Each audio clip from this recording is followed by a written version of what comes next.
with Dale Carter, City Councilman for Blue Springs, and he's seeking his fourth term as a City Councilman. Correct. What made you run for office in the first place here in Blue Springs? Well, let's go back even further than that. We moved to Blue Springs in 1995. I was working in Connecticut on a radio station, and we went into a Prodigy chat room. Remember Prodigy? A long time ago, wow. And a guy was talking up Blue Springs. I told him I was moving to Kansas City, and he said that the schools were excellent in Blue Springs, and you really should consider it. So we rented our first house here in 1995, then we bought our first house, and since 2001, I've lived in the Deer Run subdivision in Blue Springs. Which is in District 1. It is in District 1, and I'm seeking re-election to District 1. When you ask, why did I get involved at all? I was involved almost from the start with my kids in school. I was involved with the school district and also the Chamber of Commerce. And about 10 years ago, some friends of mine in the business community approached me and said they felt like Blue Springs was a difficult place to do business in. And I just didn't understand that. And then there were other issues that we got into, like sales tax leakage. And so I threw my hat into the ring and wanted to make it better, to make Blue Springs an easier place to do business in. So that gets us to now, and after 3 terms on the City Council, I think we've turned that boat around. What were some of your accomplishments in turning that boat around? Well, almost immediately, we did a complete review of the comprehensive plan and the Unified Development Code. Those are kind of the rule books that we let development happen by. And in the past, those rule books had so many rules in them about you can't do this and you can't do that. Businesses just didn't want to work here. And now we've got a document that's very welcoming that says, here's what we want, here's where we want it, and business has flourished in Blue Springs. So coming back to the other question, what made you run other than the businesses? Was there something, did you ever want to do politics? Well, you know, my background is political science. My college major is political science. I've always been very interested in it, so I've always watched it on the outside. And when I felt like I could jump in and make a difference in a positive way, that's why I did it. And that's really the best way that politics works, is that someone sees a need, feels like they can fill that need, and then they throw their hat in the ring. Absolutely. So what are your thoughts about your role as a city councilman? And I guess we should say city council person. What are your thoughts about what that role means? What's your job? Right. What's my job? My job is threefold. It's to make sure that Blue Springs is a safe community. Through working with our police department, public safety is very key. And we've done a lot of things in terms of public safety in Blue Springs. We passed the public safety sales tax. The federal government came to us about 8 years ago and said, we need you to change your radio systems, but we're not going to give you any money for it. Well, we didn't have any money to do it, so we went to the public, and the public passed the public safety sales tax, and now we have all of the equipment that we need. We continue to work with our officers to properly train them. One of the issues that's come up in the last couple of years is pay for our officers. They ask us to consider a STEP program so that when an officer comes into our department, they know each year if they meet certain goals, they're going to go to this level, then this level, then this level. And we were able to get that accomplished. So public safety is number one. Retain your officers. Absolutely. Because every time you have to replace an officer, there's a catch-up period. Sure, training. Absolutely. Start from the ground up. So public safety is number one. And another key thing that we've done in public safety is pass a stronger hotel-motel ordinance. One of the issues we have along Jefferson Street in District 1 are motels where people are living. And a lot of calls for service from the police department. We've put in stronger ordinances to hold the owners of the motels more accountable, and that's going very well. So that's step one, is public safety. And then you go to infrastructure. You know, everybody wants to know, when's my road going to be repaved? What are you going to do about all these potholes? So that costs money. And so we make sure that we properly fund our street overlay program. Just in the last couple of years, there's been development in the northeast side of Blue Springs, which meant that Roanoke Drive between Adams Dairy Parkway and Porter Road needed to be upgraded. And so we're doing that. That's going to become a collector street. So as those houses go in on the northeast side, we're going to have a collector road that will go with Roanoke Drive past Adams Dairy Parkway. So, you know, infrastructure is the second key. And then the third part of my job is to create the conditions for economic development, not pick winners and losers, but create the conditions that are ripe for economic development so businesses who want to locate to Blue Springs, bringing jobs and other opportunities, will see us as a welcoming community. Because that's a very difficult balance to strike. The people that vote for you are the people who live here, and yet the economic development and the thriving fiscal responsibilities of this city really, the business owners don't really have a say except when they come to public forums and so forth or bring conditions to you. But the voters are really the ones that get to vote yes or no on the taxes and Right. all of that. So that's a delicate balance. It is a delicate balance, but again, I mentioned the three phases of my job. The first two are things that we provide, and the third phase is what actually pays for it. So it's very important, because the other way to look at that is if we can't get businesses to locate here and get sales taxes where we need them to be, property taxes are going to have to fund this. So folks don't want their property taxes to go up. We need to find businesses to locate here so that we can generate sales tax. And the unique thing about Blue Springs is I-70 runs right through the middle of the city. It's America's superhighway. So people traveling from coast to coast stop in Blue Springs, eat at our restaurants, fuel up their gas tanks here, stay at our motels and hotels, and we derive benefit from that. And the shopping that happens in Blue Springs as well. So the sales tax is really important for those residents to keep their property taxes lower, Right. and still have all of the public safety and infrastructure needs that they need. Right, and parks, we need this to be a great place to live, play, and work. And parks is another key area of our city, and we have a park sales tax that just went into effect a couple of years ago. You're seeing improvements in our city parks. You're going to continue to see that. And again, it's subsidized by people who don't live in Blue Springs because people from other cities shop here. And again, people traveling through stay here, eat here, get gas here. So it's a win-win. Win-win. So let's revisit the Roanoke Road extension. Why was that so important to get that road project underway? Well, one of the residents in that area, Ken Harrell, who's a fascinating guy, we did a video with Ken we did. Harrell earlier. Ken came to us, and his first concern was safety, because school buses were going down that road. You and I have driven down that road. You know how narrow it is. Especially with the snow drifts on the sides of the roads, that was a Absolutely. little challenging. So, and it's also very hilly there, and we're seeing a lot more development. Just mentioned, there are a lot of homes going in on the northeast side. Several subdivisions are going in. Blue Springs is really a growing, thriving community, and with that are coming growing pains. And essentially, you had a very small side street funneling into all those areas. And now, because Ken Harrell came forward with this proposal, got our attention at the City Council, we are going to widen it. It's going to be collector status with sidewalks, and it's going to be great. And safer for everybody. Very safe. Why did you vote yes on the proposed car wash at I-70 and 7 Highway, knowing that some of your constituents were opposed to that development? Yeah.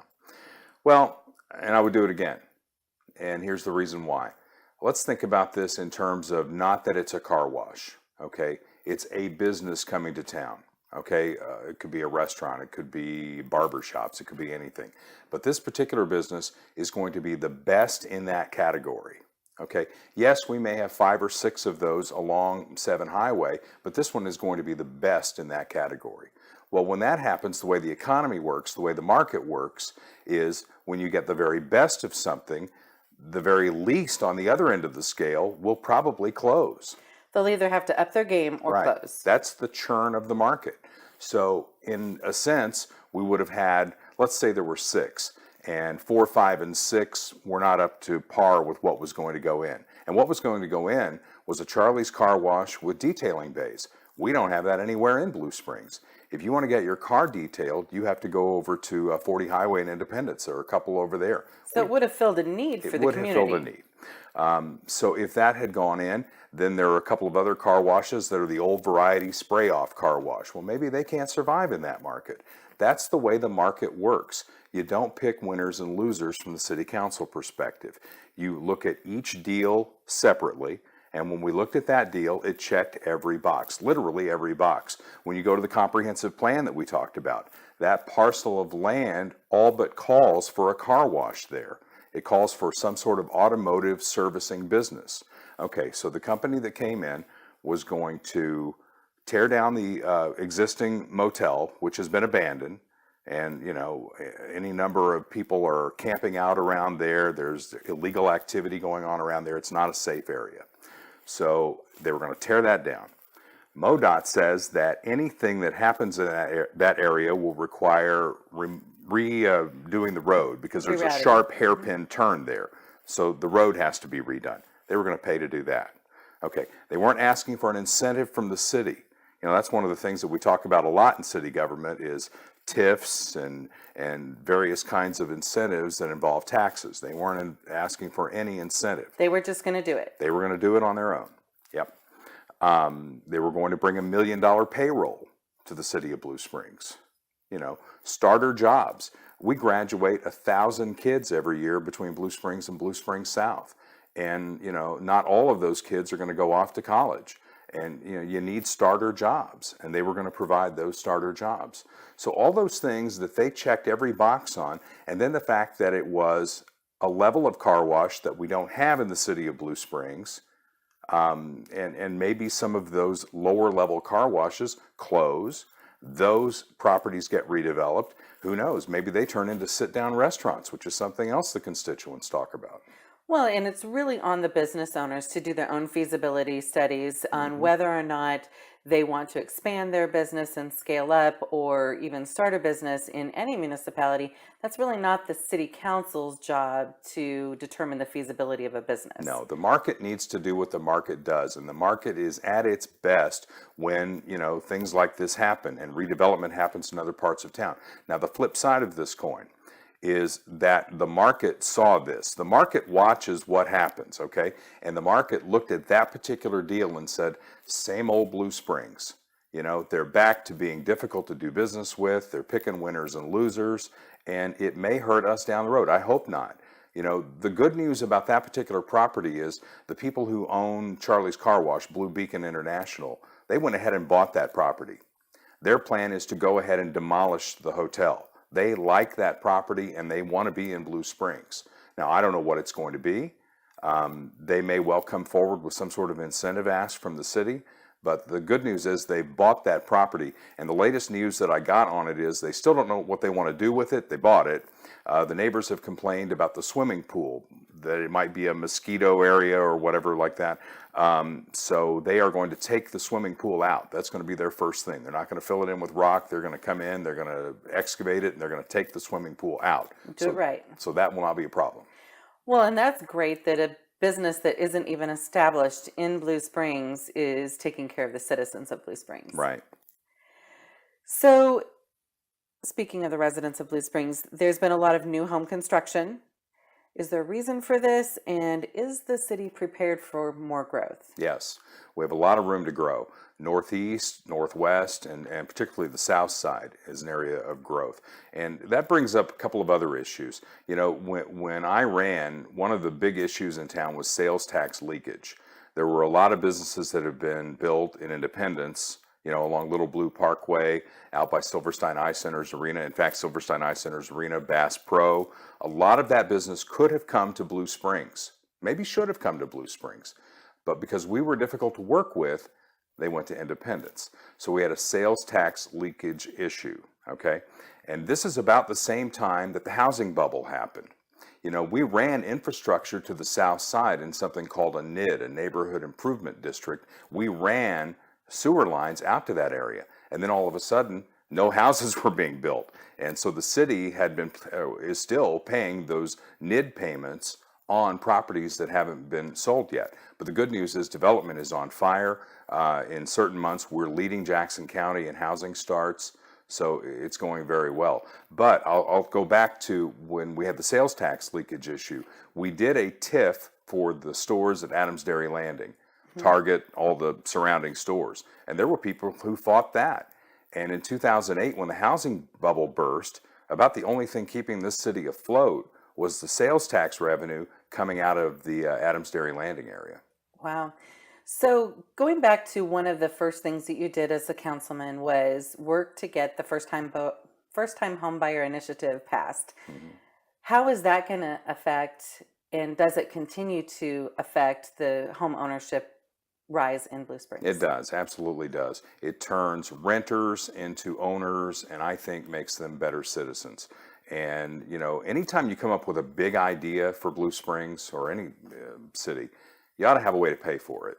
And from the very start with First-Time Homebuyers Incentive Program, I knew exactly where that money was going to come from. We get money from the federal government in the form of community development block grants. We use them for, we have a minor home repair initiative that people can apply for. We use it for our downtown area. There are certain ways we have to use that money, and one of the ways we can use it is for the First-Time Homebuyers Incentive Program. So we put enough money in there to fund 13 to 15 of those grants every year. Very proud of that program. It was my first piece of legislation. And it's not just, okay, you apply for it, you get the money. There's an education portion that goes with it as well, because we want you to learn how to be a homeowner, what homeownership is all about, what the responsibilities are, so that you know you don't get in too deep because you don't know what you're doing, and then you end up back in an apartment. Yeah, just because you can qualify for X dollar home doesn't mean that it's realistic in your actual budget. Correct.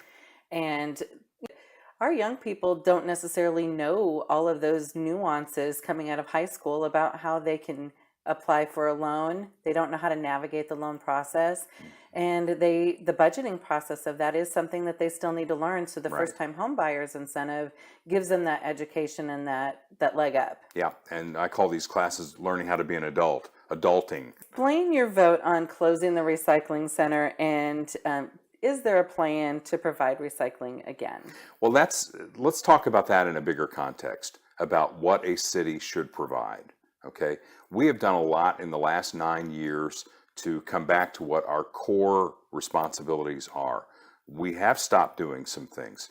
We used to pay CJC, the Central Jackson County Fire Protection District, we used to pay them $1 million a year because we held the license for EMS. Go way back into the 70s, Blue Springs was responsible for fire and EMS. Well, we kept the EMS license despite the fact that CJC is the one, if you call 911 and you need an ambulance, CJC is going to be on the roll. We kept the license, we paid them $1 million a year in a subsidy or some sort of franchise fee. I'm not even sure what it was all about, but when we looked at it, it's like, why are we doing that? Let's give them the license. So we gave them the license. We no longer pay the $1 million subsidy.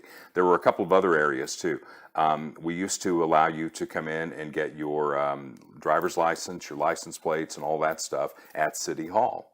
Okay, that got to the point, it used to make us money, it got to the point where it was costing us money. And most cities in Missouri, I think we're down to one now that keeps it as a city function. We've privatized that, and it's working very well.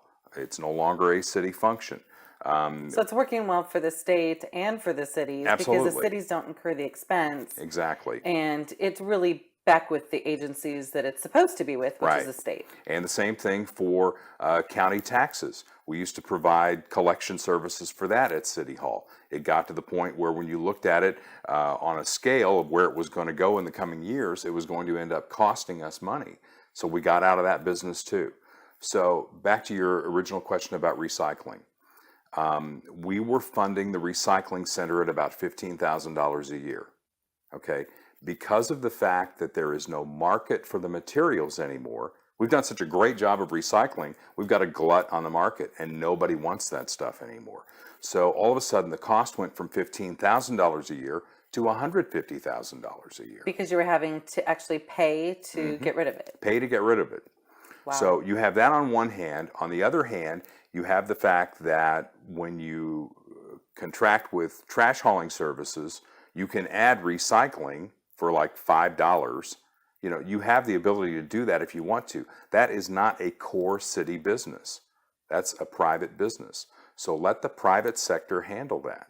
And yeah, So we got if out of it's that important business. to Dale Carter to recycle, Dale Carter can pay that extra $5 and recycle. But Absolutely. if it's not important to me, then I don't have to. Exactly.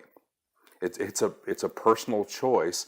And one of the things that really irritates me in politics is when a politician has a great idea and something they believe passionately in, and they think you should believe it too. So they want to pass a law that not only is it going to affect them, it's going to affect you too. I don't believe that. I believe that it's your personal choice whether you want to recycle or not. And, I've heard a lot of talk that the city could charge people to go to the recycling center. Again, I get back to, you have your own trash service, add recycling to it if you feel that strongly about it. Yeah. What's the job of the city and what isn't? Be Right. comfortable with what you are and what you're not. That's what it absolutely comes down to. And I will tell you this, and I can't take credit for this. A friend of mine, Becky Nace, who used to be a city councilman in Kansas City, well, she's moved to Blue Springs. She was part of our Charter Review Commission process. And she told me something that really resonates with me. The city can do anything from a budgetary perspective. We could do anything. We could do the recycling center. We could do almost anything that you could imagine. We can't do everything. We've got to decide what our core constituencies are, and we've got to be able to take care of those. So you brought up the charter. Mhm. There is some questions on the ballot this election, and one of them is particularly important to you. Can you speak to that just a little bit? It's the reason we had the charter review process to begin with. The charter is the document that guides what we do in the city. It's our constitution. And one of the pieces of the charter is that every 5 years we'll do a review just to make sure that everything is up to speed, particularly with state law, and make sure that we're compliant. So it's a living, breathing document. Right. Just like the U.S. Constitution has its amendment process, the charter has its amendment process. And we go through that every 5 years. We went through it in 2014.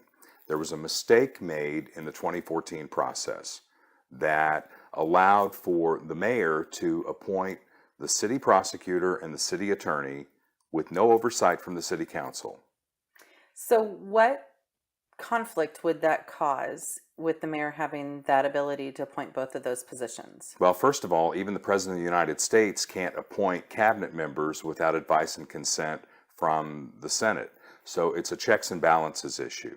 It's that the mayor would have had far too much power. But then on the back end, if that person needed to be removed, the way the charter from 2014 is written, and again, it's a mistake, it says that the only way that person can be removed is by the mayor who appointed that person and a majority of the city council. So what conflict would that cause for the residents of Blue Springs? Well, if we had a situation where one of them needed to go and 6 of the city council members thought that needed to happen and the mayor blocked it, I think that creates a situation where you don't have checks and balances. You have an executive position that has too much power. And our government, all the way to the federal government, has checks and balances in place so that not one branch is more powerful than the others. So the mistake that was made kind of upset that checks and balances Correct. system and left too much autonomy of decision making to the mayor for those 2 positions in particular. Correct.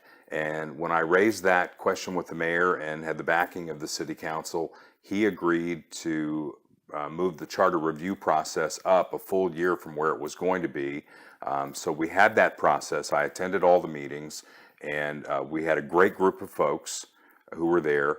My issue was question number 6, which is how it appears on the ballot. Question 6, I think, is the most important. But the members of that commission also found some other things in there that they felt strongly about. And that's what questions 1, 2, 3, 4, 5, 7, 8, 9, and 10 are about. And I encourage residents to read. You can read it on the website, bluespringsgov.com. You can see all of the language for the charter. But the most important issue to me is question 6.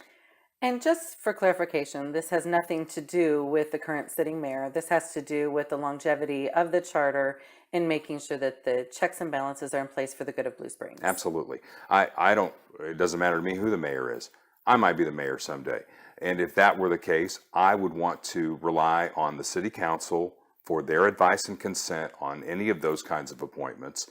And if all 6 of them came to me and said, this person needs to go, I think I'd need to hear that.